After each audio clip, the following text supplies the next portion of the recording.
Hi everyone, let's begin. In this video, correlation calculation, how we have to calculate in between two variables whether they are correlated or they are not correlated. So let me start. I had already written a script here also, but we will start one by one. At the scratch we would learn how we have to import a file and how we have to calculate correlation. So let me finish all these variables. I am finishing off. Environment is empty now, and this is my console is also empty, as well as this plot size is also empty. So let me open one file. Let me import one file. This file is where that is in the RStudio, and in this RStudio folder this file name is correlation. So let me open this file and I would import this file. A moment I had opened this file, you can see here in the global environment correlation 25 observations, 6 variables. So you can see here in this file there are total number of columns are 6, 1, 2, 3, 4, 5, 6, and total number of observations, that means 25 observations, 25 students data is here. So first of all, what I have to do, I would like to create a variable in this, let's say student, and where is this? I would like to create this variable correlation. This is my file name, and I would like to put this file in this variable. So you can see here student, this is the variable is created here. Now this complete correlation file is put it in this variable. So again and again I would not write correlation a bigger name, simply I would write stu, right, because this variable name.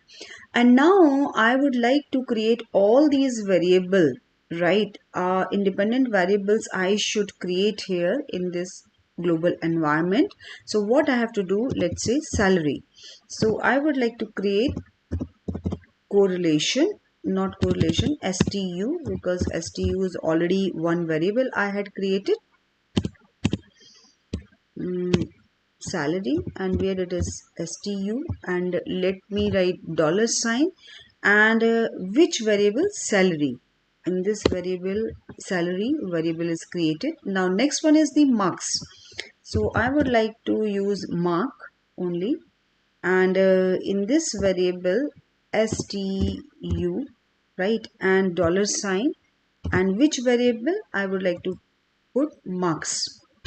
That is the second column. So this is here, and now I would like to create communication marks.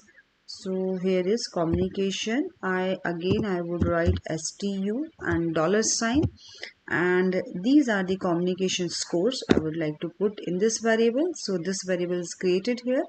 Next is GA, general awareness. So I would write simply general, right?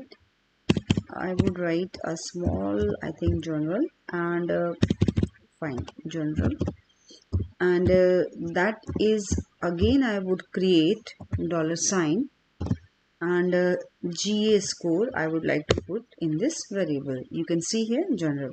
Now the last variable is IQ, so I am creating IQ, and stu, and then again dollar sign, and this IQ score I would like to put in this variable. So in that way you can see independent variables I had created. So now what I want here is I want to check correlation. So correlation, you will use COR, correlation, right?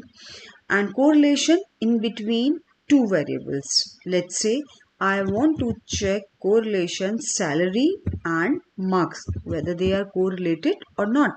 So simply I would write here, and you can see here this is the correlation 0.702. Yes, they are correlated. Both the variables salary and marks, they are correlated. I had written some script also, so one by one you can see, and I will give you this correlation script, complete script, right? I will give you in my description box, then you can do practice through this. script code. So now what I have to do, I want to use one more. You can see here I had used COR dot test also. So simply what I have to do, I will select this and I would run this. So moment I had run this COR dot test salary and marks. So this is the function I'm going to use. So Pearson's product movement correlation and data, right, in this salary and marks, t value is 4.7294, degree of freedom 23, and p value is very less, right? It is below 0.05 but very less, and alternative hypothesis to correlation is not equal to 0. So 95% confidence interval is here. So sample estimates, right, this is the same results we have got, correlation. So I'm sure this video would be helpful to you, how we have to use correlation function. So I wish you have to start watching. Thank you.